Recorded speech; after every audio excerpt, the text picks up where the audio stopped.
სოფლიო ბანკის ანგარიშის მიხედვით 2026 წელს საქართველოს ეკონომიკა 5.5%-ით გაიზარდება. სოფლიო ბანკმა ახალი ანგარიში გამოაქვეყნა გლობალური ეკონომიკური პერსპექტივები 2026, რომლის თანახმადაც საქართველოს ეკონომიკა მიმდინარე წელს 5.5%-ით გაიზარდება. ეს მაჩვენებელი 2025 წლის ივნისის პროგნოზთან შედარებით 0.5%-ით არის გაზრდილი. 2027 წელს კი სოფლიო ბანკი საქართველოს მთლიანი შიდა პროდუქტის 5%-იან ზრდას პროგნოზირებს.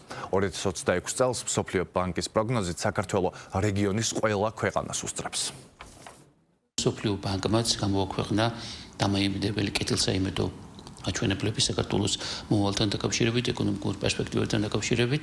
2026 წელს ეკონომიკური ზრდის პროგნოზი გაზარდა 0.5%-ით და 5.5%-ით, რაც გამორჩეულია რეგიონში და ერთ-ერთ საუკეთესო მსოფლიოში საქართველოს აგრძელებს ლიერ ეკონომიკურ ზრდას და დარწმუნებული ვარ, უფრო მაღალი ზრდის ტემპი ექნება ქვეყანას.